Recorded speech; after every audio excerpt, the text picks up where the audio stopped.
ለእግዚአብሔር ምስጋናን ባደረገል ጊዜ ፈጥነ ካመሰገን ከፊት ያለው መከራ ምን እንደሆነ ሳጣቀው ተራራው ላይ ቁጭ ነው። ዛሬ ያረጋው መከራ ለነገ ሐዘን እኮ መሞጫ ነው። በዮሐንስ ወንጌል ምዕራፍ 5 እና ሐዋርያት ሥራ ቁጥር 3 ላይ ሁለት ሽባዎች ታውቃላችሁ። አንዱ በዚህ በመልአክ ውሃ በሚያንቀሳቅሰው ዛረት የተቀመጠ ነው። ለብዙ ዘመን እንደተቀመጠ አይቶ ተነስና አልጋን ተሸክምና ሂድ አለው። ተነስቶ አልጋውን ተሸክሞ ሄደ እና መቅደስ ላይ አገኘው። ድጋሚ ከዚህ ባሰ እንዳይደርስብህ ድጋሚ ኃጢአት አትስራ አለው። ኢየሱስ እንደፈወሰው በመቅደስ ድጋሚ ተገለጠለት ማለት ነው። እንደዚህ እንደ ለምጻሙ አልሰገደም፣ አልጮህም፣ አላመሰገነውም። እንዲያውም ሄዳችሁ ስታዩ ኢየሱስን ሊገሉት ለነበሩ ፈሪሳውያን የፈወሰው ኢየሱስ እንደሆነ ሄዶ ነገራቸው ይላል። ይሄ እኮ እኔ እንደው እርግጠኛ ባልሆንም ግን አጋፈጠ ማለት እኮ። ልትድን ትወዳለህን? እኔ ሰው የለኝም። አያችሁ፣ ሰው አለህ ወይስ የለህም አይደለም እኮ ጥያቄው። ልትድን ትወዳለህ? አዎ ጌታ ሆይ ነው መልሱ። እሱ ግን ከበሽታው የተነሳ ሰውን ሁሉ ጠልቷል፣ ከአምላክ ጋር ተጋይቷል፣ የህይወት ትርጉም ጠፍቶበታል። ጣልቃ ገብቶ ቢፈውሰውም ለማመስገን አቅም ለምን አጣ ብትሉ የደረሰበት መከራ ከእግዚአብሔር ጋር አጋጨው ማለት ነው። ብዙ ጊዜ ሰይጣን መከራችንን ያጎላውና በመከራችን ምክንያት ከእግዚአብሔር ጋር ያጣላናል። ከዛስ ምስጋናን ከልባችን ይሰርቃል። የለመነው ቢደረግልን እንኳ እንደቀደመው ለማመስገን ኃይል አናገኝም። በሁሉ አመስግኑ በተባለው መነጽር ውስጥ አልገባም። ሐዋርያት ሥራ ምዕራፍ 3 ላይ ያለውን ሽባ ግን ጴጥሮስና ዮሐንስ ትኩር ብለው አዩት። በኢየሱስ ስም ተነሳሉት። ቁርጭምጭሚቱ ጸና፣ እየዘለለም እግዚአብሔርን እያመሰገነ ወደ መቅደስ ገባ። ከመወለዱ ጀምሮ እኮ ሽባ ነው። ለምንድን ነው ይህን ሁሉ ዓመት ከ40 ዓመት በላይ ሽባ የሆንኩት?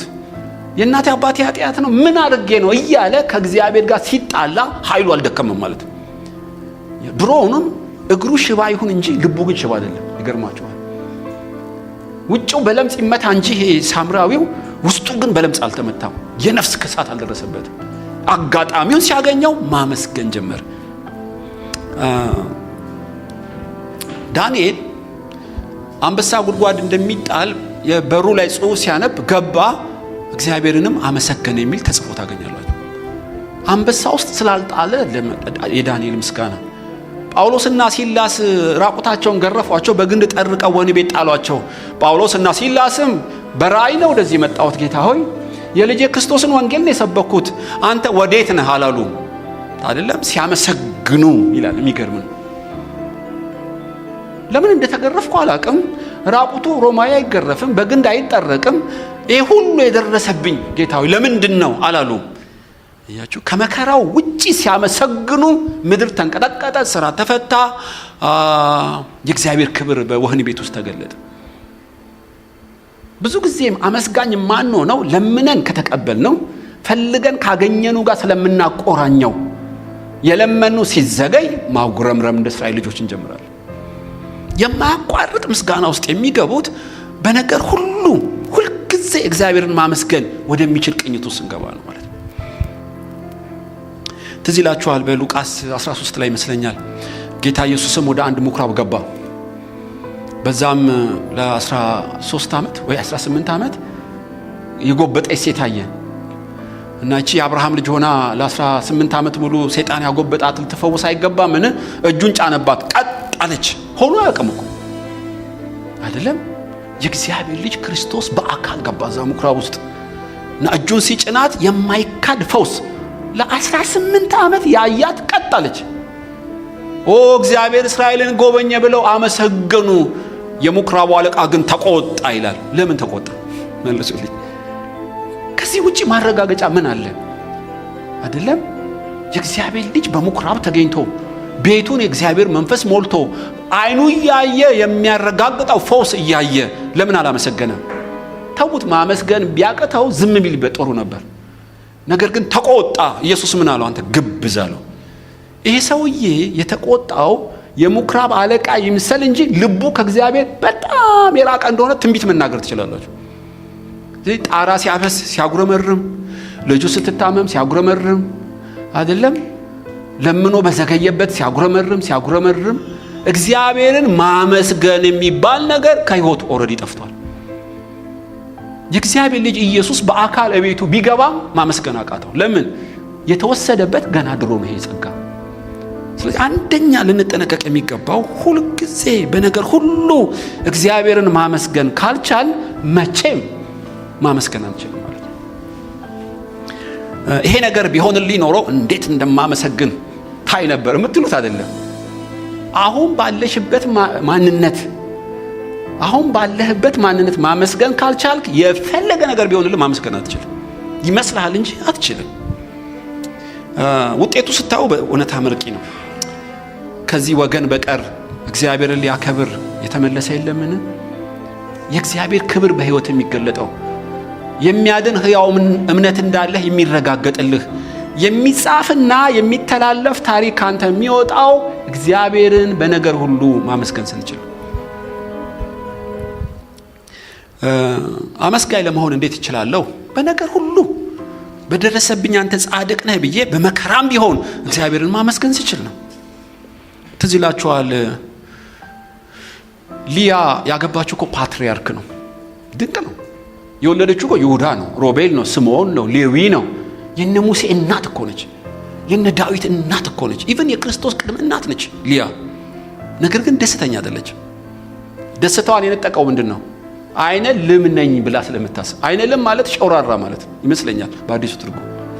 ቀጥ አርጋ ስለማታይ አንድ አይኗ ከአምላክ አጋጫት፣ ከባሏ አጋጫት። በተሰጣት እንኳን ማመስገን አልቻለችም። በቃ ለምንድነው አይንን ቀጥ አርጎ ያልፈጠረው? እኔ እኮ አላምርም እና ባሌ አንድ ቀን ወድሻለሁ ብሎኝ በሞትኩ እያለች ከታላቁ አምላክ ጋር የሷ አይን አጋጫት።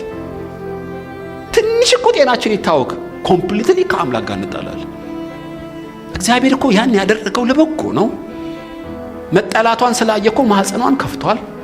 በሷ ውስጥ እኮ እስራኤል የተባለ ሀገር ሰርቷል። ከጎኗ ያለው እኮ እጹብ ድንቅ የሆነ ፓትሪያርክ ነው አይደለም? በነገር ሁሉ እግዚአብሔርን ማመስገን ስላልቻለች የተሰጣት ብጽዕናን እንኳን ማጣጣም አቃታት።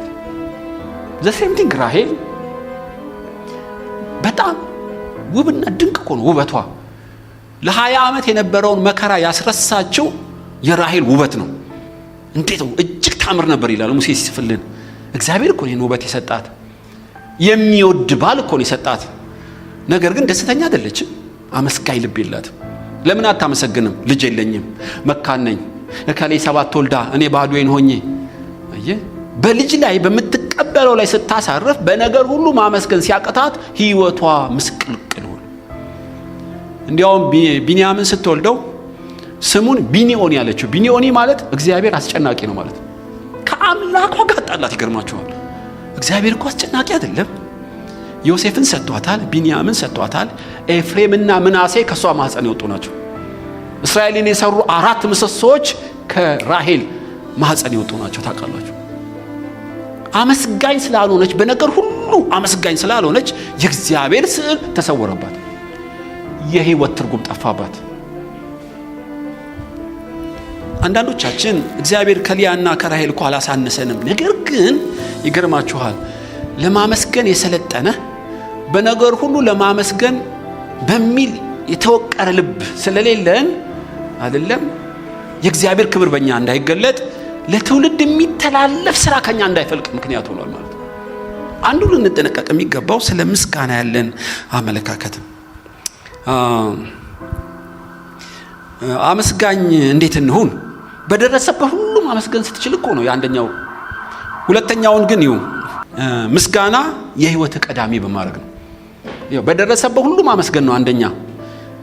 የምስጋና ሰው የምትሆነው የህይወት ሁሉ ቀዳሚ አጀንዳ ምስጋና እንደሆነ ማድረግ ስትችል ነው።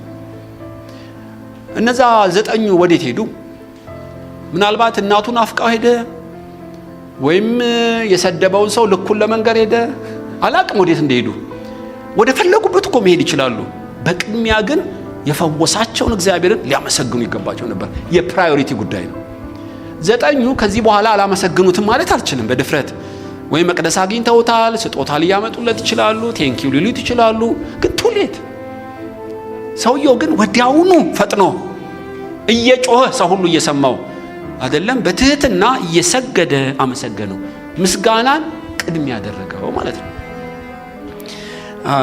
ሲመቸንና ሲደላን ሲሆንልን የምናደርገው አይደለም። ምስጋና አንዱ ልንጠነቀቅ የሚገባው ህይወታችን በቀዳሚነት በምስጋና የተቃኘ ነው ወይ?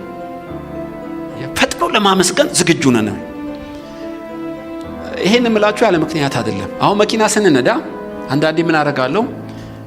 ቁልቁለት ወርጄ ከዛ ዳገት ከፊቴ እንዳለ ሳውቅ ቤንዚን ለመቆጠብ መኪናዋንም ላለማስጨነቅ የማደርገው ምንድነው? ቁልቁለቱን ግራቪቲም ስለሚረዳኝ በፍጥነት ነው የምነዳው። ዳገቱን መቼ እንደወጣው ታላቅ በቁልቁለቱ ኃይል ዳገቱ ላይ መኪናዋ ወጣ ቁጭ ትላለች። እሺ ቁልቁለቱ ላይ ባለምጥስ ዳገቱ ላይ መኪናዋ ትፈተናለች አይደለም? እግዚአብሔር ምስጋናን ባደረገልህ ጊዜ ፈጥነ ካመሰገንክ ከፊት ያለው መከራ ምን እንደሆነ ሳጣቀው ተራራው ላይ ቁጭ ነው የምትል። ዛሬ ያረጋው መከራ ለነገ ሐዘን እኮ መወጫ ነው ታውቃለህ። ይሄ ሰውዬ ፈጥኖ አመሰገነው።